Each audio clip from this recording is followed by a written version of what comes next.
فرمایا گیا وَاعْلَمُوا أَنَّمَا غَنِمْتُم مِّن شَيْءٍ، اور خوب جان لو جو کچھ تم مال غنیمت حاصل کرو، جو کچھ تم غنیمت لو، چاہے مال غنیمت تھوڑا ہو یا زیادہ.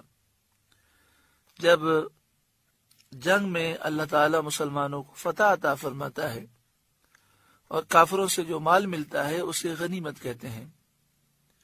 غنیمت وہ مال ہے جو مسلمانوں کو کفار سے جنگ میں بطریق قہر اور غلبہ حاصل ہو. مال غنیمت 5 حصوں پر تقسیم کیا جائے. ان میں سے 4 حصے غانمین کے ہیں، یعنی 4 حصے مجاہدین میں تقسیم کیے جائیں گے جو میدان جنگ میں گئے تھے اور غازی بن کر واپس پلٹے ہیں.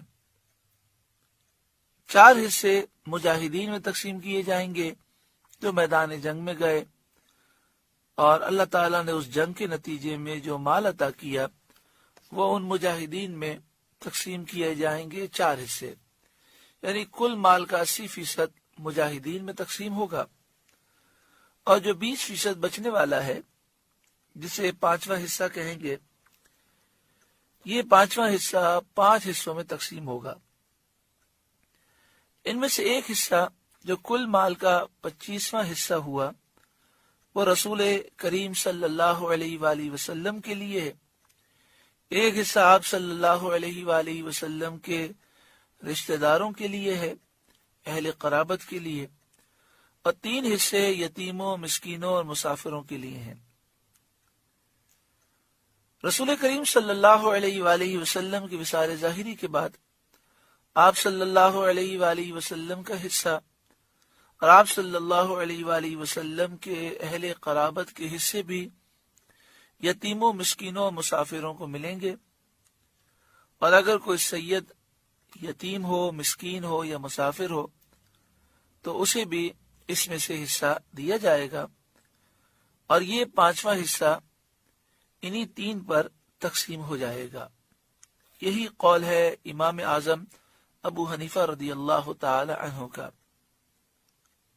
اسے خمس کہتے ہیں. جب جنگ ہو اور مال غنیمت حاصل ہو تو اس کے خمس میں سے غریبوں، مسکینوں، یتیموں، مسافروں پر خمس میں سے تقسیم کیا جاتا ہے. پہلے زمانے میں جنگیں ہوتی تھیں، فتوحات ہوتی تھیں اور خمس سے سادات کی خدمت کی جاتی تھی. لیکن اب جہاد کا سلسلہ تقریباً موقوف ہو چکا ہے. اہل حق کی سستی غالب ہے، دشمنان اسلام غالب نظر آتے ہیں. تو اب مال غنیمت نہ اسلامی لشکر کو ملتا ہے اور نہ خمس تقسیم ہوتا ہے.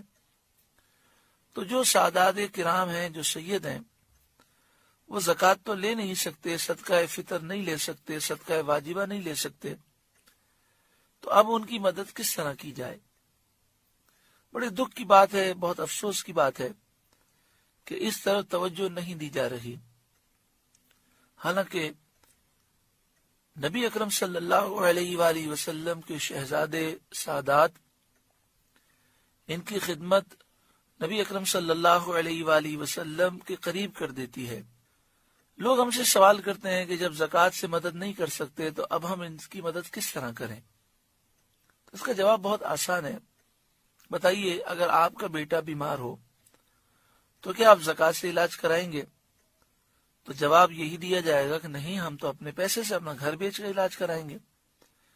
تو سوال یہ ہے کہ نبی اکرم صلی اللہ علیہ وآلہ وسلم کا بیٹا بیمار ہے، کیونکہ سید تو حضور کی اولاد ہے، تو آپ اپنے بچے سے بڑھ کر اسے سمجھیں. کسی کے اگر 4 بچے ہوں، 5 ہو جائیں، تو کیا 5ویں کی پرورش وہ زکوٰۃ سے کرے گا؟ اگر ہر شخص میں یہ شعور بیدار ہو جائے اور ہر شخص سادات کرام کی خدمت کو اپنے اوپر لازم کر لے تو یہ سعادت بھی نصیب ہو، اور اس خدمت کے برکت سے دنیا بھی سنور جائے اور آخرت بھی سنور جائے. یہ بات یاد رکھیے گا کہ جو سید کی خدمت کرتا ہے، نبی اکرم صلی اللہ علیہ وآلہ وسلم اسے دنیا اور آخرت میں بے حساب عطا فرماتے ہیں. بعض لوگ ہیلا کر کے سید کو دیتے ہیں. یہ طریقہ بہت نامناسب ہے۔ تو یہاں پر خلاصہ یہ ہوا کہ جو مال غنیمت حاصل ہو اس میں سے 80% مال مجاہدین میں، غازیوں میں تقسیم کیا جائے، مجاہدین میں تقسیم ہو، اور 20% مال کے 3 حصے کیے جائیں اور وہ مسافروں، محتاجوں اور یتیموں میں تقسیم ہو۔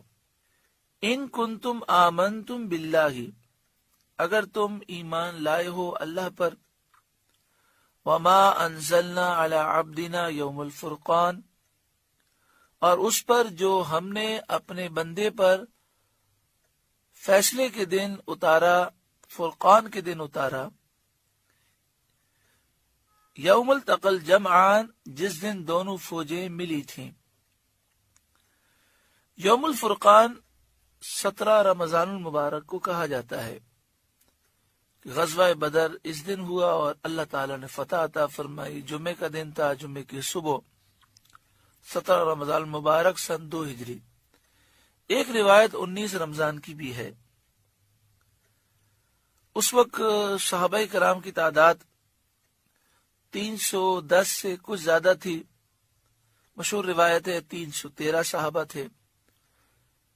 بدر میں شرکاء 313 تھے اور مشرکین 1000 کے قریب تھے۔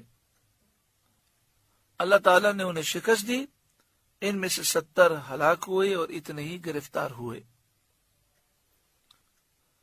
واللہ علی کل شیء قدیر، اور اللہ سب کچھ کر سکتا ہے۔ پہلے بھی عرض کیا گیا کہ 17 رمضان کو یوم الفرقان کے طور پر منانا چاہیے اور بدر کے مکمل واقعات بیان کرنے چاہیے۔ 14 صحابہ جو شہید ہوئے، یہ اسلام کے اولین ہیرو ہیں، ان کے نام ہمیں اپنے بچوں کو یاد کرانے چاہیے۔